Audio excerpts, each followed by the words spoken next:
Hi hello नमस्कार, कैसे हैं आप सब। आशा करता हूँ अच्छे होंगे, स्वस्थ होंगे। दोस्तों, आज की वीडियो में हम लोग डिस्कस करने वाले हैं बिहार पुलिस का बिहार पुलिस का सेट नंबर 3 को, जो कि ज्ञान बिंदु रोशन आनंद सर के द्वारा जो चलाया जा रहा है, उसका टेस्ट नंबर 3 है। इसका हम लोग फुल एनालिसिस करेंगे, तो वीडियो को लास्ट तक जरूर देखिएगा ताकि आपको एग्जाम में फ़ायदा हुए। और हम लोग कोशिश करेंगे दोस्तों मैक्सिमम से मैक्सिमम डिटेल सॉल्यूशन करने का, तो वीडियो को लास्ट तक जरूर देखिएगा। तो चलिए शुरू करते हैं। पहला प्रश्न है हमारा। और दोस्तों, अगर इसका पीडीएफ प्राप्त करना चाहते हैं तो हमारे टेलीग्राम चैनल से जुड़ जाइए, क्योंकि इसका पीडीएफ जो है आपको वहीं पर मिलेगा। पहला प्रश्न है, भारत का संविधान किसके द्वारा ग्रहण किया गया है। पहला ऑप्शन हमारा गवर्नर जनरल, ब्रिटिश संसद, संविधान सभा और भारत की संसद। तो भारत का जो संविधान है दोस्तों, वो संविधान सभा द्वारा ग्रहण किया गया। किसके द्वारा? संविधान सभा द्वारा। ऑप्शन नंबर सी हमारा सही हो जाएगा। अगर आपसे पूछ ले कि संविधान सभा द्वारा यह कब ग्रहण किया गया है, तो यह जो है किया गया कब? तो यह 24 नवंबर कब? 26 नवंबर 1949 को। 26 नवंबर 1949 को संविधान सभा द्वारा जो है इसे ग्रहण किया गया है। अगर संविधान सभा की बात कर ले तो संविधान सभा के अध्यक्ष कौन थे दोस्तों? तो संविधान सभा के अध्यक्ष जो थे वह डॉक्टर राजेंद्र प्रसाद से। कौन? डॉक्टर राजेंद्र प्रसाद से। अगर आपसे पूछ ले दोस्तों संविधान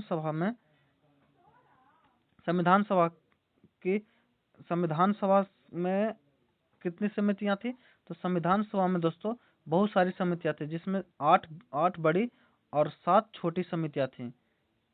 नहीं, 8 बड़ी समितियां थी। उसमें एक प्रारूप समिति थी, जिसके अध्यक्ष कौन थे? तो उसके अध्यक्ष थे कौन? डॉक्टर भीमराव अंबेडकर। और अगर बात करें दोस्तों, तो ब्रिटिश संसद से क्या ग्रहण किया गया? तो ब्रिटिश संसद से जो ग्रहण किया गया है वह भारत की जो संघीय व्यवस्था है वह ब्रिटिश संसद से ग्रहण किया गया है। नेक्स्ट प्रश्न हमारा, अगर बात कर ले ऑप्शन चौथा हमारा भारत की संसद की बात कर ले तो भारत की संसद के 3 अंग है। कौन 3 अंग है? पहला एक लोकसभा, और कौन है? राज्यसभा, लोकसभा, राज्यसभा और राष्ट्रपति है भारत की संविधान के। नेक्स्ट है हमारा स्वतंत्रता, समानता और भातृत्व की प्रेरणा कहाँ से आई है? तो यह जो आई है कहाँ से? तो यह फ्रांसीसी क्रांति से आई है। कहाँ से? फ्रांसीसी क्रांति से आई है। रूसी क्रांति से क्या आई है दोस्तों? तो रूसी क्रांति से जो आई है, ये क्या आई है? तो यह रूसी क्रांति से क्या आई है? रूसी क्रांति से जो आई है वह समाजवाद आई है। कौन? समाजवाद जो है यह रूसी क्रांति से आई है। नेक्स्ट हमारा मिलान करें सूची, संघ सूची, राज्य सूची और समवर्ती सूची में इसमें कितने विषय है? तो संघ सूची में दोस्तों, संघ सूची में जो है पहले कितना था? 97 विषय थे, और राज्य सूची में 66 और समवर्ती सूची में कितना था? 47 था। तो इसका सही उत्तर जो हो जाएगा दोस्तों कितना हो जाएगा? ऑप्शन नंबर बी हो जाएगा। लेकिन वर्तमान में अगर आपसे पूछ ले कि कितने हैं, तो संघ सूची में वर्तमान में जो दोस्तों 100 विषय हैं। 100 कितने? 100। और समवर्ती सूची में, राज्य सूची में कितने? तो राज्य सूची में 61। और समवर्ती सूची में कितने? तो समवर्ती सूची में बाकी जो है 56 है। कितना? 56। तो आशा करता हूँ कि इस प्रश्न का अब समझ गए होंगे। इसका सही उत्तर जो होगा हमारा ऑप्शन बी हो जाएगा। नेक्स्ट प्रश्न हमारा, भारतीय प्रशासन में विभाजन प्रणाली किससे संबंधित है? तो भारतीय प्रशासन में विभाजन प्रणाली जो संबंधित है दोस्तों वह नीति कार्यान्वयन से, किसी नीति कार्यान्वयन से संबंधित है। ऑप्शन नंबर सी हमारा सही हो जाएगा। नेक्स्ट प्रश्न हमारा, बिहार को काटकर एक पृथक वनांचल राज्य बनाना संभव है? तो इसमें कथन दिया है, इसके अनुसार हम लोग आंसर लेंगे। तो पहला, राज्य विधानसभा के कानून पारित करके नहीं दोस्तों, यह नहीं हो सकता है। राज्यपाल अध्यादेश जारी करके नहीं, ये राज्यपाल भी जो नहीं कर सकता है, क्योंकि इस नया जो गठन, बिहार का गठन को करना या उसको तोड़कर नया राज्य बनाना, ये सब काम जो है दोस्तों अनुच्छेद 3 के तहत संसद द्वारा किया जाता है। तो इसका सही उत्तर जो होगा हमारा ऑप्शन नंबर डी हो जाएगा। नेक्स्ट प्रश्न हमारा, मौलिक अधिकारों की सूची में संपत्ति का अधिकार किसके शासनकाल में निकाल दिया गया? तो मौलिक अधिकारों की सूची में संपत्ति का अधिकार जो दोस्तों ये किसके शासनकाल में निकाल दिया गया? तो यह मोरारजी देसाई के शासनकाल में। किसमें? मोरारजी देसाई के शासनकाल में। और निकाल दिया संपत्ति का अधिकार दोस्तों पहले जो दोस्तों यह एकामन के काम में था। किसमें? एकामन के संपत्ति का आधार किसमें था? तो यह इसको मोरारजी किससे कौन से संविधान संशोधन में? तो 44वें संविधान संशोधन में। किसमें? 44वें संविधान संशोधन में जो संपत्ति का अधिकार को हटाकर 300 के काम में जोड़ा गया था। क्या? 300 के काम में जोड़ा गया था। अगर आपसे पूछ ले कि राजीव गांधी के समय दोस्तों, तो राजीव गांधी के समय दल बदल कानून लागू हुआ था। कब? दल बदल कानून। ये अगर आपसे पूछ ले कि दल बदल कानून जो लागू हुआ था इसमें कौन सा संविधान संशोधन था? तो इसमें 52वां संविधान संशोधन था। कौन सा? 52वां संविधान संशोधन। एक है हमारा ऑप्शन इंदिरा गांधी। तो इंदिरा गांधी को हम लोग के आयरन लेडी के नाम से जाना जाते हैं, आयरन लेडी के नाम से जानते हैं। और एक है चरण सिंह। तो चरण सिंह को किसानों का नेता कहा जाता है। नेक्स्ट प्रश्न हमारा, भारतीय संविधान भारत के राष्ट्रपति को अधिकार नहीं देता है। तो भारत के ऑप्शन कथन के अनुसार प्रधानमंत्री की नियुक्ति राष्ट्रपति करते हैं। कथन जो सही है दोस्तों।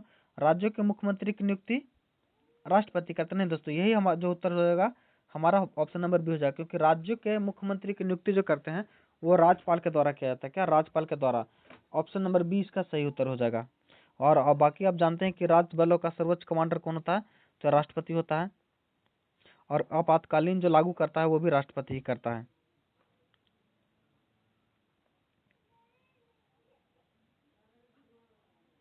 नेक्स्ट प्रश्न हमारा, राज्यसभा में राज्यों को प्रतिनिधित्व निम्नांकित में से किस आधार पर दिया जाता है? तो राज्यसभा में राज्यों के प्रतिनिधि का जो आधार है दोस्तों उनकी जनसंख्या के अनुपात के स्थान पर। किसके? उनकी जनसंख्या के अनुपात पर। ऑप्शन नंबर बी हमारा सही हो जाएगा। नेक्स्ट प्रश्न है, अगला प्रश्न हमारा, सर्वोच्च न्यायालय के किस मुकदमे में सर्वप्रथम संविधान के मूल ढांचे का सिद्धांत दिया था? तो संविधान के मूल ढांचे का सिद्धांत जो दिया गया था दोस्तों वह केशवानंद भारती बनाम केरल राज्य में दिया गया था। कि केशवानंद भारती बनाम केरल राज्य की, जिसमें केरल राज्य के जिस थे, इसमें जो दोस्तों संविधान के मूल ढांचे का सिद्धांत जो है दिया गया था। इसका आंसर जो जाएगा वो ऑप्शन नंबर बी जो है वो हमारा हो जाएगा। नेक्स्ट प्रश्न हमारा, भारत के संविधान का कौन सा अनुच्छेद देवनागरी लिपि में हिंदी के संघ की सरकारी का भाषा के रूप में मान्यता देती है? तो ये कौन से देती है? तो ये 343 अनुच्छेद 343 जो है वह सरकारी भाषा के रूप में मान्यता देती है। अगर आपसे पूछ ले कि भाषा का उल्लेख भारतीय संविधान के किस भाग में है? तो भाग 17 में है। कितना? भाग 17 में है। अगर आपसे पूछ ले कि भारत के संविधान में मूलतः कितने भाषाएं हैं? तो 22 भाषाएं। कितने? 22 भाषाएं। पहले कितनी थी? तो 22 पहले जो 14 भाषाएं थी। नेक्स्ट प्रश्न है, और अगर आपसे पूछ ले दोस्तों कि भाषाई आधार पर गठित होने वाला पहला राज्य कौन है? तो पहला राज्य जो है तो आंध्र प्रदेश है। सफलता कार्य हेतु पंचायती राज को पूरे सहयोग की जरूरत पड़ेगी। तो किसकी? तो स्थानीय जनता की पड़ेगी।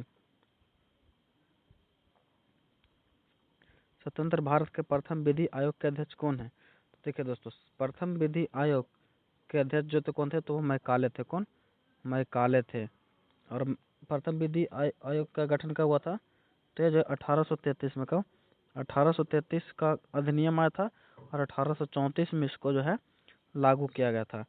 और अगर आपसे पूछ ले स्वतंत्र भारत की, तो स्वतंत्र भारत के जो आया था वो कब? तो 1955 में आया था। कब? 1955 में जो है प्रथम विधि आयोग आया था। और उसके जो प्रथम अध्यक्ष बने थे वो कौन बने थे? तो MC सीतलवाड़। कौन? MC Setalvad. Option number D हमारा सही हो जाएगा। नेक्स्ट प्रश्न हमारा, निम्नलिखित श्रेणियों में से उत्तर से दक्षिण की ओर क्रम व्यवस्थित कीजिए। तो देखो दोस्तों, सबसे ऊपर जो दोस्तों ऊपर में उत्तर कहते हैं और सबसे नीचे वाला भाग को दक्षिण कहते हैं। इधर हमारा हो गया पूर्व, इधर हो गया पश्चिम। तो उत्तर से दक्षिण की ओर जो है क्रम को सजाने की बात कर रहा है। और सब हम सबको पता है कि सबसे उत्तर में कश्मीर है, और सबसे उत्तर में जो हमारा है वो क्या कौन सी है, तो काराकोरम। काराकोरम, उसके बाद लद्दाख, उसके बाद जास्कर, उसके बाद पीर पंजाल, और उसके बाद शिवालिक की पहाड़ी। तो इसके अनुसार हम सजाएंगे तो हमारा ऑप्शन नंबर बी जो है बिल्कुल करेक्ट हो जाएगा। नेक्स्ट प्रश्न है, सोमेश्वर श्रेणी निम्नलिखित पर्वत श्रेणी में किसका एक भाग है। तो सोमेश्वर श्रेणी जो है दोस्तों, यह शिवालिक श्रेणी का भाग है। किसका? शिवालिक श्रेणी का भाग है। अगर आपसे पूछ ले कि सोमेश्वर श्रेणी कहाँ है दोस्तों, तो यह दोस्तों बिहार के उत्तरी पूर्वी एरिया में, कितना उत्तरी पूर्वी क्षेत्र में है। अगर पूछ ले जिला पूछ ले, तो आंसर हो जाएगा पश्चिमी चंपारण। क्या? पश्चिमी चंपारण।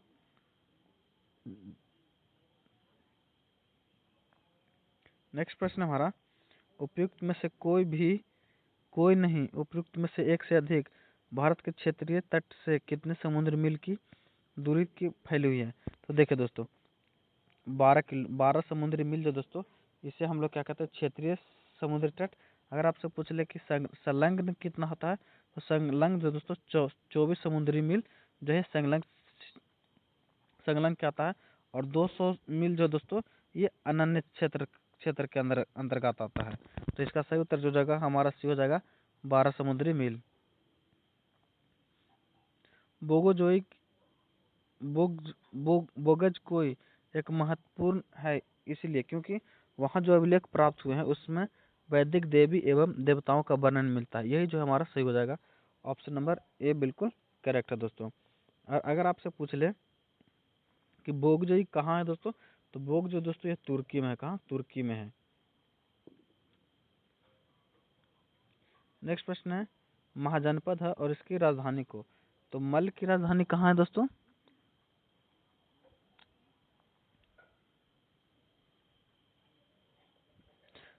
मल्ल की जो हमारे दोस्तों, मल्ल की राजधानी कुशीनगर, अंग की राजधानी चंपा, गंधार की तक्षशिला, अवध की कौशाम्बी। तो ऑप्शन नंबर ए जो हमारा वो सही हो जाएगा। अगर आपसे पूछ ले दोस्तों कि महाजनपदों की संख्या कितनी है, तो अंगुत्तर निकाय और अंगुत्तर निकाय ग्रंथ के अनुसार और भगवती जो जैन धर्म के ग्रंथ है उसके अनुसार जो दोस्तों 16 महाजनपदों की चर्चा है। किसकी? 16 महाजनपद है।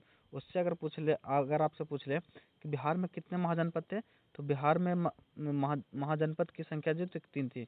उत्तर प्रदेश में कितनी थी, तो उत्तर प्रदेश में 8 था। अगर आपसे पूछ ले महाराष्ट्र में कौन, तो महाराष्ट्र में 1 थी, राजस्थान में 1 था, और एक जो है दोस्तों कहाँ था, तो आंध्र प्रदेश में। कहाँ? एक आंध्र प्रदेश में,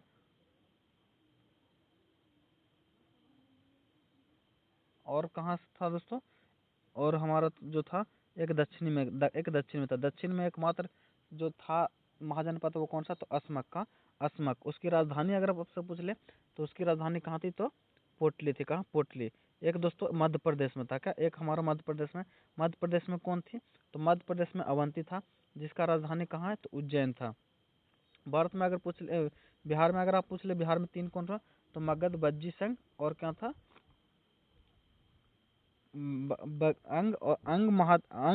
अंग, मगध और बज्जी संघ। ये तीनों जो दोस्तों कहाँ? बिहार में पाया जाता था। तो इसका सही उत्तर जो जाएगा हमारा ए हो जाएगा। नेक्स्ट प्रश्न हमारा, निम्नलिखित में से मगध का कौन सा राजा सिकंदर महान के समकालीन था। तो सिकंदर जो दोस्त था उसके समकालीन जो था वह धनान था। कौन? धनानंद। और यह धनानंद दोस्तों किस वंश का शासक था, तो यह नंद वंश का शासक था। अगर आपसे पूछ ले कि नंद वंश की स्थापना किसने की, तो महापदन नंद ने किया। किसने? महापदन नंद ने।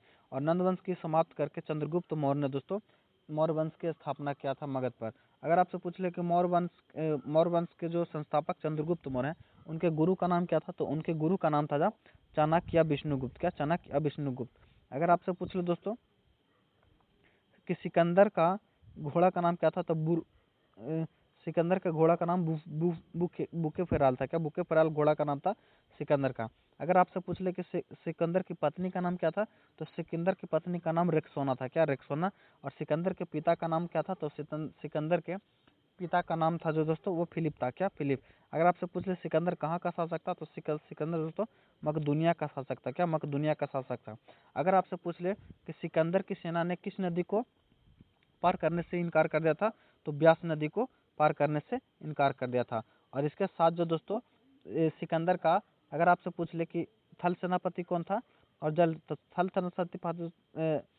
सेनापति कौन था, तो निर्याकस, क्या निर्याकस, और थल सेनापति कौन था, तो मीमांडर, क्या मीमांडर। इतना आप ध्यान रखिएगा। नेक्स्ट प्रश्न हमारा, केवल वह स्तंभ जिसमें अशोक ने स्वयं को मगध का सम्राट बताया, तो स्वयं को मगध का सम्राट जो बताया गया दोस्तों वह भाब्रू अभिलेख में, क्या भाब्रू का अभिलेख में। मास्की अभिलेख में दोस्तों अशोक का नाम अशोक बताया गया, क्या अशोक का नाम अशोक बताया गया। मास्की गुर्जरा और एक कौन सा दोस्तों, तो एक जो है मास्की गुर्जरा और एक है हमारा नेटूर, क्या नेटूर। ये तीन में दोस्तों अशोक का नाम अशोक बताया गया है। और अगर आपसे पूछ लो दोस्तों 14 शिलालेख में सबसे छोटा शिलालेख कौन है अशोक का, तो सबसे छोटा शिलालेख जो 7वां शिलालेख है, कौन सा 7वां शिलालेख। अगर आपसे पूछ ले कि 11वां शिलालेख में अशोक ने क्या क्या है, तो 11वां अभिलेख में अशोक ने जो दोस्तों अपने आप को प्रियदर्शी नाम क्या है, प्रियदर्शी नाम बताया है, क्या। अगर आपसे पूछ ले कि कलिंग विजय का उल्लेख कौन से अभिलेख में है, तो 13वें अभिलेख में, कौन से अशोक के 13वें अभिलेख में। और अगर आपसे पूछ ले दोस्तों कि अशोक किस वंश का शासक था, अशोक जो है दोस्तों मौर्य वंश का शासक था। अगर आपसे पूछ ले कि अशोक के पिता का क्या नाम था, तो अशोक के पिता का नाम था बिंदुसार, क्या बिंदुसार। और अशोक ने बाद में कौन सा धर्म अपनाया था, तो अशोक ने दोस्तों बाद में बौद्ध धर्म अपनाया था, क्या बौद्ध धर्म अपनाया था। नेक्स्ट प्रश्न हमारा, और दोस्तों वीडियो अगर अच्छा लगे और डिस्कशन अच्छा लगे तो वीडियो को लाइक जरूर कीजिएगा और दोस्तों को भी शेयर कीजिएगा। अगर कुछ सुझाव भी देना हो तो आप कमेंट के माध्यम से भी दे सकते हैं। नेक्स्ट हमारा, दूसरी शताब्दी के आसपास रचित संस्कृत के शिलालेख के अनुसार सुदर्शन झील एक कृत्रिम जलाशय की मरम्मत किसने किया था, तो सुदर्शन झील का जो मरम्मत किया था दोस्तों वह रुद्रदामन ने किया था, किसने, रुद्रदामन ने। ऑप्शन नंबर सी जो हमारा वह सही हो जाएगा। कनिष्क की बात कर लें दोस्तों, तो कनिष्क दोस्तों कुषाण वंश का शासक था, क्या कुषाण वंश का शासक था। और इसी के शासन काल में क्या होता है दोस्तों, कनिष्क के शासन काल में ही शुद्ध सोने का सिक्का जो है चलाया गया था। अगला प्रश्न हमारा, उस स्रोत का नाम बताएं जो प्राचीन में व्यापारिक मार्गों का मौन रहती है, तो वह मिलिंद पन्नोद, क्या मिलिंद पन्नोद दोस्तों। इसमें जो क्या दिया हुआ है, तो इसमें जो है वार्तालाप को दिखाया गया, क्या वार्तालाप को, लेकिन व्यापारिक मार्गों को मौन रखा गया है। तो ऑप्शन नंबर बी जो हमारा वह सही हो जाएगा। जहाँ तक कहानी है दोस्तों यह बौद्ध धर्म से संबंधित है और संगम साहित्य जो दोस्तों यह जो दक्षिणी भारत में जो साम्राज्य था उसका साहित्य है। नेक्स्ट प्रश्न हमारा, किस राज्य के राज्यपाल के संबंध में कौन सा कथन गलत है, तो कथन की बात कर लें तो राज्यपाल दोस्तों केंद्र सरकार द्वारा नामित होता है, यह बिल्कुल सही है दोस्तों। और इसे नामित कौन करता है, तो इसे राष्ट्रपति करता है। राज्यपाल का चुनाव संसद करती है, नहीं दोस्तों गलत है। यही जो उत्तर हमारा हो जाएगा सही, ऑप्शन नंबर बिल्कुल सही हो जाएगा, क्योंकि राज्यपाल का चुनाव संसद नहीं करती है, राज्यपाल जो है राज्यपाल को राष्ट्रपति नियुक्त करता है। ऑप्शन नंबर बी हमारा बिल्कुल सही है।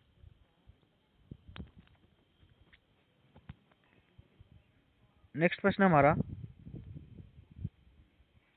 संयुक्त राष्ट्र संघ में अमेरिका, ब्रिटेन, फ्रांस, सोवियत संघ और चीन स्थायी सदस्य हैं।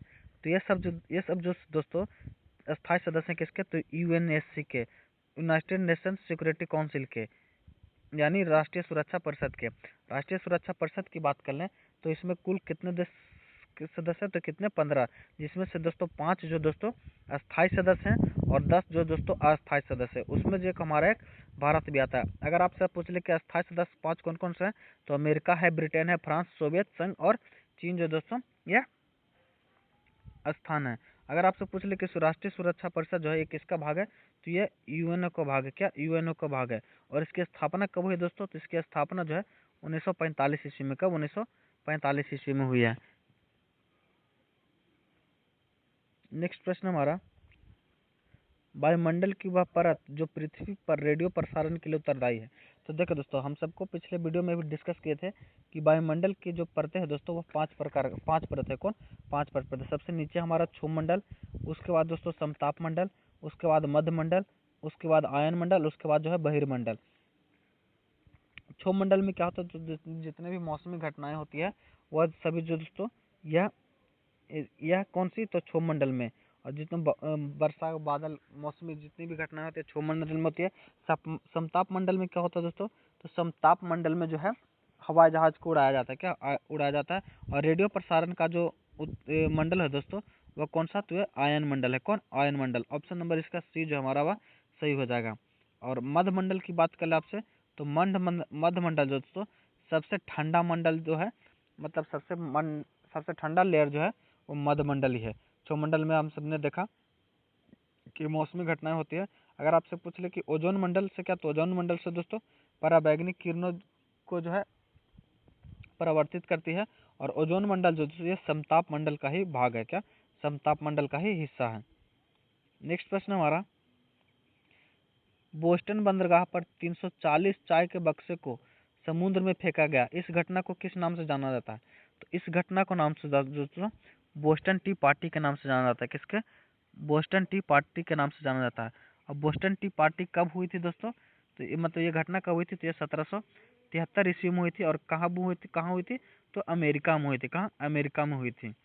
इसको भी आप ध्यान में रखिएगा। नेक्स्ट प्रश्न हमारा, निम्नलिखित में से भारतेंदु की सही संधि क्या है, तो भारतेंदु की जो सही संधि है दोस्तों भारत प्लस सिंधु। भारत प्लस सिंधु दोस्तों भारतेंदु की सही संधि है। ऑप्शन नंबर डी हमारा सही हो जाएगा।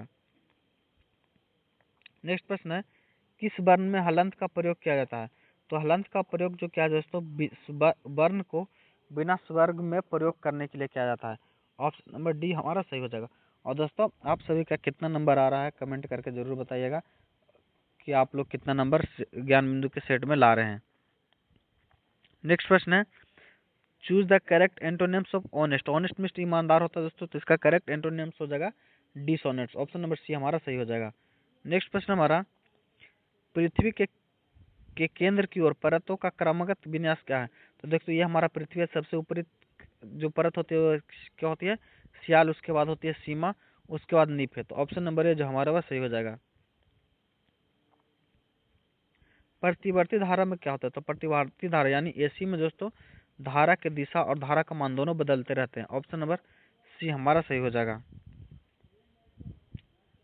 नेक्स्ट प्रश्न है, आहार श्रृंखला में मौजूद मेंढक, टिड्डा, घास और सांप में यदि घास प्रथम पोष्य स्तर पर है तो तृतीय पोष्य स्तर पर कौन होगा, तो आहार श्रृंखला में मौजूद मेंढक, टिड्डा, घास और सांप में यदि प्रथम पोष्य स्तर पर देखे दोस्तों, तो टिड्डा घास को खाएगा कौन, घास को खाएगा टिड्डा, टिड्डा को खाएगा मेंढक और मेंढक को खाएगा सांप। तो पहला स्थान पर हो गया हमारा घास, दूसरा स्थान पर हो गया टिड्डा और तीसरे स्थान पर हो गया मेंढक। तो यहाँ तृतीय पोषी पूछ रहा है, तो इसका सही उत्तर जो जाएगा वह मेंढक हो जाएगा। नेक्स्ट प्रश्न हमारा, सही सुमेलित कीजिए। तो सही सुमेलित की बात करेंगे तो गांधी युग। गांधी युग जो दोस्तों भारत में कब, गांधी जी भारत कब आए थे, तो 1915 में आए थे। कब, 1915 में। और इनकी मृत्यु कब हुई थी, तो 1948 में। कब, 1948 में। तो गांधी युग का जो चर्चा है दोस्तों 1915 से हो गया 1948। तो ये जो है दोस्तों गलत हो गया हमारा। मोपला विद्रोह की बात कर लें तो मोपला विद्रोह कब हुआ था, तो मोपला विद्रोह जो 1921 ईस्वी में था। कब, 1921 ईस्वी में, लेकिन यहाँ 18 दिया, यह गलत है दोस्तों। अगला हमारा, संयुक्त राष्ट्र सेवा संघ की स्थापना 1925 में, यही जो हमारा सही उत्तर हो जाएगा। ऑल इंडिया ट्रेड यूनियन की स्थापना कब हुई थी, तो यह 1920 ईस्वी में। कब, 1920 ईस्वी में हुआ था। नेक्स्ट प्रश्न है, लोकतंत्र जनता का, जनता के लिए, जनता के द्वारा है, किसने कहा था, तो यह अब्राहम लिंकन ने कहा था। ऑप्शन नंबर डी हमारा सही हो जाएगा। नेक्स्ट प्रश्न हमारा, यह घर मेरा है और वह तुम्हारा रेखांकित शब्द क्या है, तो यह सार्वनिक विशेषण है। कौन सा सार्वनिक विशेषण है। नेक्स्ट प्रश्न हमारा, निम्नलिखित वाक्य में रेखांकित क्रिया विशेषण शब्दों के भेदों का सही विकल्प चुनकर सही कीजिए। तुम जितना खाओगे उतना ही ताकतवर बनोगे। तो ये कैसी है दोस्तों, तो यह परिणामवाचक क्रिया है। कैसी, परिणामवाचक क्रिया विशेषण है। नेक्स्ट प्रश्न है, मात्रा स्थिर रखते हुए जब किसी पिंड की गति दुगनी की जाती है, तो मात्रा स्थिर रखते हुए जब किसी पिंड की गति दुगनी की जाती है तो उसकी गतिज ऊर्जा दोस्तों, उसका संवेग दुगना होता है। क्या, उसका संवेग दुगना हो जाता है। नेक्स्ट प्रश्न हमारा, मानव हृदय में शुद्ध रक्त पाया जाता है, तो मानव हृदय में शुद्ध रक्त जो पाया दोस्तों वह महाधवनी एवं वायुनीला में पाया जाता है। नेक्स्ट प्रश्न है, निम्नलिखित में से कौन विखंडन में योग प्राकृतिक तत्व है? तो विखंडन के लिए जो योग प्राकृतिक तत्व है यूरेनियम 235 है। पद्मनाथ स्वामी मंदिर कौन से राज्य में है? तो यह जो दोस्तों केरल में। कहाँ? केरल में। ऑप्शन नंबर बी हमारा सही हो जाएगा। नेक्स्ट प्रश्न है, 14वीं शताब्दी में मोरक्को के किस यात्री व इतिहासकार को न्याय व्यवस्थापक के रूप में दिल्ली दरबार में मोहम्मद बिन तुगलक द्वारा स्वागत किया गया था? तो यह इब्न बतूता को किया गया था। किसका? इब्न बतूता का। ऑप्शन नंबर सी जो हमारा वो सही हो जाएगा। इब्न बतूता से अगर पूछ ले कि इब्न बतूता ने कौन सी पुस्तक लिखी है, तो इब्न बतूता ने रेहला नामक पुस्तक लिखी है। कौन सी? रेहला नामक पुस्तक।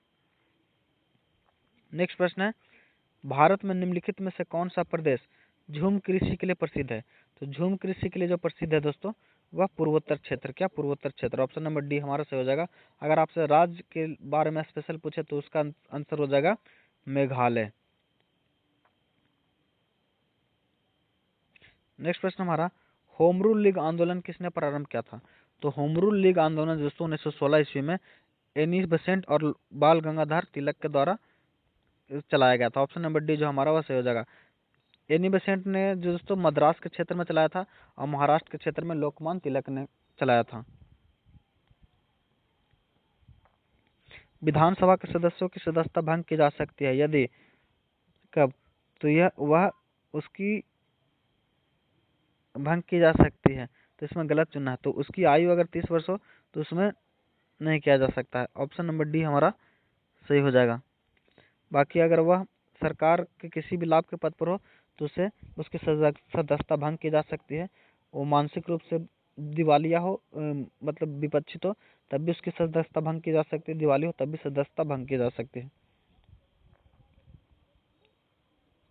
वह अवस्था जब सचमुच में युद्ध नहीं होता है परंतु युद्ध का माहौल हमेशा बना रहता है उसे क्या कहते हैं? तो उसे शीत युद्ध कहते हैं। उसे शीत युद्ध कहते हैं।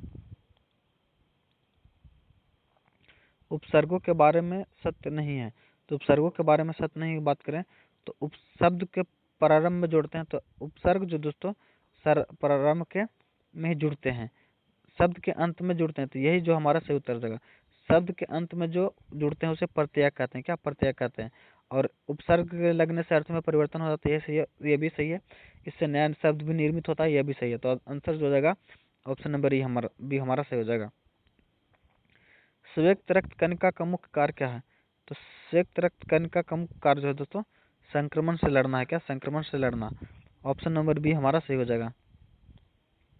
ऑक्सीजन का वहन कौन करता है? तो ऑक्सीजन का वहन जो है ब्लड करता है। नेक्स्ट प्रश्न हमारा, नेफ्रोलॉजी में किसका अध्ययन है? तो नेफ्रोलॉजी में दोस्तों गुर्दे का अध्ययन किया जाता है। क्या? गुर्दे का अध्ययन किया जाता है। किस ब्रिटिश जनरल ने पोर्टोनोवा में हैदर अली को हराया था? तो पोर्टोनोवा में हैदर अली को जो हराया था वह सर आयरकूट ने हराया था। किसने? सर आयरकूट ने। ऑप्शन नंबर बी हमारा सही हो जाएगा।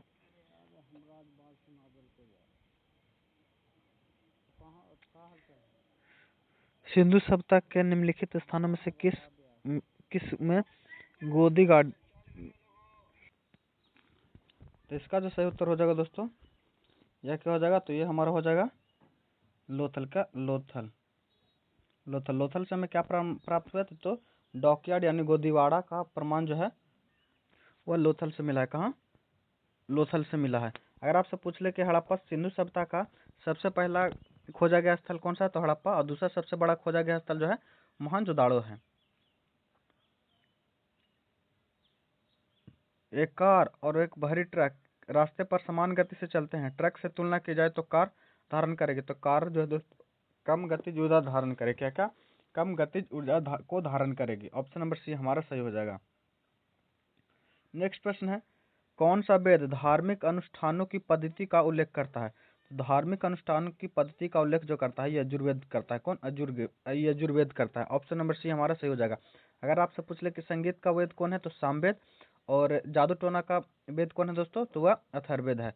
और ऋग्वेद कौन है दोस्तों? तो यह सबसे पुराना वेद है और इसमें वेद त्रय में कौन कौन से ग्रंथ आते हैं, वेद आते हैं, तो ऋग्वेद, यजुर्वेद और सामवेद, ये जो दोस्तों वेद त्रय में आते हैं। अथर्ववेद जो दोस्तों ये बाद का वेद में आता है। नेक्स्ट प्रश्न है, मोहन राकेश को साहित्य अकादमी पुरस्कार किस कृति पर दिया गया था? तो मोहन राकेश को साहित्य अकादमी पुरस्कार जो दिया गया दोस्तों वो आषाढ़ का एक दिन के लिए मिला था। ऑप्शन नंबर सी हमारा बिल्कुल सही हो जाएगा। नेक्स्ट प्रश्न हमारा, लेक एरी जो खबरों में देखा गया किन दो देशों के बीच में बनता है? तो लेक एरी जो दोस्तों ये कनाडा और संयुक्त राष्ट्र अमेरिका के सीमा के बीच बनता है। ऑप्शन नंबर सी हमारा बिल्कुल बी करेक्ट है दोस्तों। अंतर्राष्ट्रीय गीता महोत्सव की मेजबानी कौन सा राज्य कर रहा है? तो अंतर्राष्ट्रीय गीता महोत्सव की मेजबानी जो कर रहा है वह हरियाणा कर रहा है। कौन? हरियाणा। नेक्स्ट प्रश्न हमारा, हाल ही में भारत के प्रधानमंत्री ने ब्रिक्स सम्मेलन में रूसी राष्ट्रपति को कौन सी पारंपरिक भेंट दी थी? तो रूसी राष्ट्रपति व्लादिमीर पुतिन को नरेंद्र मोदी ने जो गिफ्ट किया था दोस्तों वो सोहराय पेंटिंग किया था। कौन? Sohrai painting. Option number C जो हमारा वह सही हो जाएगा। अगर आपसे पूछ ले कि पटचित्र पेंटिंग, तो पटचित्र पेंटिंग कहाँ का है? तो ये छत्तीसगढ़ का है। कहाँ? छत्तीसगढ़ का। बार्ली पेंटिंग कहाँ का है? तो बार्लिंग पेंटिंग जो दोस्तों महाराष्ट्र का। कहाँ? महाराष्ट्र का। मधुपर्णी पेंटिंग कहाँ है? तो मधुपर्णी पेंटिंग जो है दोस्तों बिहार का है। बिहार कहाँ? बिहार का। नेक्स्ट प्रश्न हमारा, विश्व रोजगार और सामाजिक दृष्टिकोण रिपोर्ट 2025 किस संगठन द्वारा जारी किया गया? तो विश्व रोजगार एवं सामाजिक दृष्टिकोण रिपोर्ट दोस्तों अंतर्राष्ट्रीय श्रम संगठन यानी ILO के द्वारा जारी की गई है।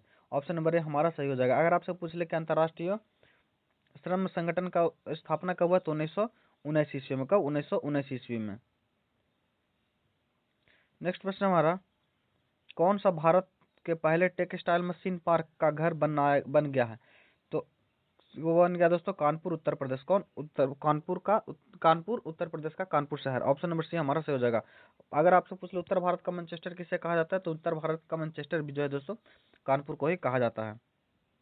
नेक्स्ट प्रश्न हमारा, विकसित भारत युवा संसद 2025 में आयोजन के लिए कौन सा सरकारी मंत्रालय जिम्मेदार है? तो कौन है? तो युवा और खेल मंत्रालय। ऑप्शन नंबर बी हमारा बिल्कुल करेक्ट हो जाएगा। नेक्स्ट प्रश्न हमारा, आयुष भारत प्रधानमंत्री जन आरोग्य योजना को लागू करने के लिए कौन सी संस्था जिम्मेदार है? तो आयुष भारत जन आरोग्य योजना को लागू करने के लिए जो संस्था जिम्मेदार है दोस्तों वो NHA राष्ट्रीय स्वास्थ्य प्राधिकरण जो है जिम्मेदार है। ऑप्शन नंबर सी हमारा सही हो जाएगा। नेक्स्ट प्रश्न हमारा, वित्तीय वर्ष 2025 में किस क्षेत्र में सबसे अधिक प्रत्यक्ष विदेशी निवेश इक्विटी प्रवाह प्राप्त हुआ? तो यह किस में हुआ? तो सबसे ज्यादा जो है सेवाएं में प्राप्त हुआ है। वित्तीय वर्ष कब का? तो 2024 और 25 में। नेक्स्ट प्रश्न हमारा, कौन सा शहर रेलवे नेटवर्क से जुड़ने वाला पूर्वोत्तर क्षेत्र का चौथा राजधानी शहर बन गया? तो चौथा राजधानी शहर जो बन गया कौन? तो आइजोल बन गया है। कौन? आइजोल। नेक्स्ट प्रश्न हमारा, भारत का कौन सा जिला अपनी संपूर्ण बिजली मांग को सौर ऊर्जा में पूर्ण करने वाला पहला जिला बन गया? तो वह बन गया है दीव। कौन? दीव। किस मंत्रालय ने भारत का सबसे बड़ा ग्रामीण स्वच्छता सर्वेक्षण स्वच्छ सर्वेक्षण ग्रामीण 2025 शुरू किया गया? तो यह किस मंत्रालय द्वारा किया गया? तो यह जो दोस्तों पंचायती राज मंत्रालय द्वारा। किसके द्वारा? पंचायती राज मंत्रालय द्वारा। ऑप्शन नंबर बी हमारा सही हो जाएगा। नेक्स्ट प्रश्न हमारा, कवाल टाइगर रिजर्व किस राज्य में स्थित है? तो कवाल टाइगर रिजर्व दोस्तों ये किस राज्य में है? तो यह जो है तेलंगाना में है। कहाँ? तेलंगाना में। ऑप्शन नंबर डी जो हमारा वह सही हो जाएगा। अगर आपसे पूछ ले कर्नाटक में, तो कर्नाटक में कौन सा है? तो कर्नाटक में हमारा बांदीपुर हो जाएगा। क्या? बांदीपुर कर्नाटक में है। अगर आपसे पूछ ले उड़ीसा में, तो उड़ीसा में कौन सा है? तो उड़ीसा में दोस्तों सिमलीपाल कहाँ है? तो सिमलीपाल उड़ीसा में है। नेक्स्ट प्रश्न हमारा, हाल ही में खबरों में रही दिबांग नदी किस राज्य से होकर बहती है? तो दिबांग नदी जो दोस्तों जिसे ब्रह्मपुत्र नदी को ही असम में दिबांग कहा जाता है और यह जो दोस्तों किन राज्यों से? अरुणाचल प्रदेश और असम से होकर भारत में गुजरती है। आयुष मंत्रालय द्वारा हाल ही में लॉन्च किए गए निवेदित केंद्रित पोर्टल का नाम क्या है? तो आयुष मंत्रालय द्वारा जो लॉन्च किए गए निवेदित केंद्रित पोर्टल का नाम क्या है? तो उस पोर्टल का नाम जो है क्या है? तो उस पोर्टल का नाम है वेलनेस इंडिया पोर्टल। टोकोफेरॉल की कमी से पुरुषों और महिलाओं में बांझपन होता है। टोकोफेरॉल के लिए लोकप्रिय शब्द कौन सा था? टोकोफेरॉल का जो दोस्तों या विटामिन ई का रासायनिक नाम है। तो ऑप्शन नंबर डी हमारा सही हो जाएगा। नेक्स्ट प्रश्न हमारा, यूरिया हमारे शरीर में मूत्र का एक प्रमुख घटक है, निम्नलिखित में से किस अंग से यूरिया बनता है? तो यूरिया जो दोस्तों बनता है यकृत में बनता है, किसमें? यकृत में। नेक्स्ट प्रश्न है, उत्तक संवर्धन क्या है? तो उत्तक संवर्धन दोस्तों जैव रासायनिक परीक्षण के लिए जीव की कोशिकाओं के टुकड़े की तैयार करना। ऑप्शन नंबर ए हमारा सही हो जाएगा। नेक्स्ट प्रश्न हमारा, निम्नलिखित में से कौन पौधे के ऊपरी भाग को सहारा देते हैं और पोषक तत्व जल, शर्करा और स्टार्च के लिए परिवहन प्रणाली के रूप में जुड़ रहते हैं? तो कौन रहता है? तो तना रहता है। नेक्स्ट प्रश्न हमारा, निम्नलिखित में से कौन सा खनिज हॉर्न सिल्वर के नाम से भी जाना जाता है? तो हॉर्न सिल्वर के नाम से जो जाना जाता है तो वह सिल्वर क्लोराइड को जाना जाता है। किसको? सिल्वर क्लोराइड को। तो याद रखिएगा, हॉर्न सिल्वर के नाम से किसे जाना जाता है? तो सिल्वर क्लोराइड को जाना जाता है। नेक्स्ट प्रश्न हमारा, निम्नलिखित में से कौन सी संरचना गले में वायु मार्ग को बंद होने से रोकने के लिए मौजूद होती है? तो ये कौन होती है? तो यह जो होती है दोस्तों कौन होती है? तो यह उपास्थि के छल्ले। कौन? उपास्थि के छल्ले। ऑप्शन नंबर ए हमारा सही हो जाएगा। नेक्स्ट प्रश्न हमारा, पौधे नाइट्रोजन को किस प्रकार अवशोषित करते हैं और इसके बारे में निम्नलिखित कथनों पर टिप्पणी कीजिए। तो पौधे नाइट्रोजन को जो अवशोषित करते हैं दोस्तों वह किस प्रकार करते हैं?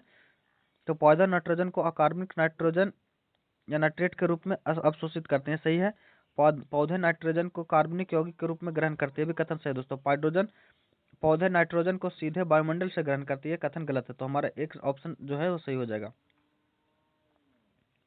नेक्स्ट प्रश्न हमारा, जटिल पदार्थों को सरल पदार्थों में तोड़ने के लिए जीव जैव उत्प्रेरक का प्रयोग करते हैं। इन उत्प्रेरक को कहा जाता है? तो इन उत्प्रेरक को एंजाइम कहा जाता है। क्या? एंजाइम। ऑप्शन नंबर हमारा सही हो जाएगा। नेक्स्ट प्रश्न है, रेयॉन के बारे में निम्नलिखित में से कौन सा कथन सत्य है? तो रेयॉन जो दोस्तों लकड़ी के गुद्दे से प्राप्त होता है। किससे? लकड़ी के गुद्दे से। ऑप्शन नंबर बी हमारा बिल्कुल सही हो जाएगा। नेक्स्ट प्रश्न है, चेरनोबियल आपदा निम्नलिखित प्रदूषण का परिणाम है। तो चेरनोबियल आपदा दोस्तों रेडियोधर्मी अपशिष्ट का परिणाम है। अगला प्रश्न है, वे पौधे जो केवल प्रकाश में ही अच्छी तरह विकसित होते हैं उन्हें क्या कहते हैं? तो उन्हें दोस्तों हेलियोफाइट्स कहते हैं। क्या? हेलियोफाइट्स। नेक्स्ट प्रश्न हमारा, निम्नलिखित में से कौन सी शरीर की सबसे बड़ी अंतःस्रावी ग्रंथि है? तो शरीर की सबसे बड़ी अंतःस्रावी ग्रंथि जो दोस्तों वो थायराइड ग्रंथि है। कौन? थायराइड ग्रंथि। ऑप्शन नंबर सी हमारा सही हो जाएगा। नेक्स्ट प्रश्न है, निम्नलिखित में से कौन सी बीमारी बैक्टीरिया के कारण होती है? तो बैक्टीरिया के कारण जो दोस्तों बीमारी होती है वो कौन होती है? तो क्षय रोग होते हैं। कौन? क्षय रोग। ऑप्शन नंबर सी हमारा सही हो जाएगा। नेक्स्ट प्रश्न है, 1875 में सर सैयद अहमद खान द्वारा स्थापित अलीगढ़ आंदोलन का प्राथमिक लक्ष्य क्या था? तो 1875 में सर सैयद अहमद खान द्वारा स्थापित अलीगढ़ आंदोलन का जो प्राथमिक लक्ष्य था दोस्तों वह भारतीय मुसलमानों में आधुनिक शिक्षा को बढ़ावा देना। ऑप्शन नंबर ए हमारा सही हो जाएगा। नेक्स्ट प्रश्न हमारा, 1920 में नागपुर अधिवेशन में निम्नलिखित कांग्रेस नेताओं में से किसने असहयोग आंदोलन पर मुख्य प्रस्ताव पेश किया था? तो यह किसने किया था? तो देशबंधु चित्तरंजन दास ने किया था। 1920 में जो नागपुर अधिवेशन में हुआ था दोस्तों उसमें कांग्रेस नेताओं में से असहयोग आंदोलन का जो मुख्य प्रस्ताव पेश किया था वह देशबंधु चित्तरंजन दास ने किया था। नेक्स्ट प्रश्न हमारा, हैदराबाद पर कब्जे के लिए की गई पुलिस कार्रवाई को निम्नलिखित में से किस नाम से जाना जाता है? तो उसे ऑपरेशन पोलो के नाम से जाना जाता है। क्या? ऑपरेशन पोलो के नाम से। ऑप्शन नंबर बी हमारा सही हो जाएगा। नेक्स्ट प्रश्न हमारा, निम्नलिखित में से कांग्रेस के किस अधिवेशन में जवाहरलाल नेहरू पहली बार गांधी जी से मिले थे? तो यह जो मिले थे दोस्तों लखनऊ अधिवेशन 1916 में। ऑप्शन नंबर सी हमारा सही हो जाएगा। नेक्स्ट प्रश्न हमारा, उस स्थिति को क्या कहते हैं जब सरकार सार्वजनिक व्यय और सार्वजनिक राजस्व में अंतर को नई मुद्रा छापकर दूर करती है? तो इसे घाटे का व्युत्पन्न कहते हैं। नेक्स्ट प्रश्न हमारा, किस प्रकार के अर्थव्यवस्था बाजार में प्रतिस्पर्धा नहीं होती है? तो अर्थव्यवस्था बाजार में प्रतिस्पर्धा जो नहीं होता दोस्तों वो समाजवादी में होती है। किसमें? समाजवादी अर्थव्यवस्था में। ऑप्शन नंबर डी हमारा सही हो जाएगा। नेक्स्ट प्रश्न है, नीति आयोग की स्थापना किस तारीख को की गई थी? तो नीति आयोग की जो स्थापना है दोस्तों वो 1 जनवरी 2015 को की गई थी। कब? 1 जनवरी 2015 को। ऑप्शन नंबर ए हमारा सही हो जाएगा। नेक्स्ट प्रश्न हमारा, विश्व विश्व विकास रिपोर्ट निम्नलिखित में से किस देश का उपयोग किया जाता है? तो इसमें क्या जाता है दोस्तों? तो इसमें जो किया जाता है सिद्धांतों एक से अधिक, इसमें प्रति व्यक्ति आय का भी किया जाता है, वार्षिक आय का भी और दैनिक आय का भी। बैंकों के बैंकर के रूप में अंतिम उपाय ऋणदाता के रूप में भी काम करता है। तो बैंकों का बैंक किसे कहा जाता है? तो रिजर्व बैंक को कहा जाता है। जब बस अचानक शुरू होती है तो यात्री पीछे की ओर घूमने का अनुभव करता है। यह निम्नलिखित में से किसका उदाहरण है? जो दोस्तों न्यूटन का प्रथम नियम का उदाहरण है। किसका? न्यूटन का प्रथम नियम। ऑप्शन नंबर ए हमारा सही हो जाएगा। नेक्स्ट प्रश्न है, जमीन से 20 मीटर की दूरी पर रखे गए 10 किलो द्रव्यमान की स्थिर वस्तु की ऊर्जा कितनी होगी? तो इसका 2 किलो जूल हो जाएगा दोस्तों। आगे मैथ का प्रश्न है, इसको सॉल्व करेगा तो इसका जो आंसर हो जाएगा हमारा दोस्तों 40 हो जाएगा। इसको सॉल्व करेगा तो इसका 132 हो जाएगा। 93 का सॉल्व करेगा तो इसका जो आंसर हो जाएगा 33 किलोमीटर प्रति घंटा। और 94 को सॉल्व करेगा तो इसका आंसर जो कितना हो जाएगा दोस्तों? तो 94 का हो जाएगा 1639। और 95 को सॉल्व करेगा तो 95 को सॉल्व करने के बाद जो आपका आंसर आ जाएगा वह 25%। और 96 को भी आंसर यही आएगा। 97 की बात करें तो 97 का भी आंसर ये हो जाएगा हमारा। 98 की बात कर ले तो 98 का भी 90 दिन। और 99 का हमारा आंसर हो जाएगा क्या? 152। और 100 का हो जाएगा दोस्तों ए। आशा करता हूँ वीडियो आपको अच्छा लगा होगा। अगर चैनल पर नया है तो चैनल को सब्सक्राइब कर लीजिए। और थोड़ा सा आज की वीडियो में डिस्कशन में थोड़ा सा गड़बड़ हो गया दोस्तों, तो नेक्स्ट वीडियो से इसको सुधार कर लिया जाएगा। तो वीडियो बने रहे हुए हमारे चैनल पर। तब तक के लिए धन्यवाद।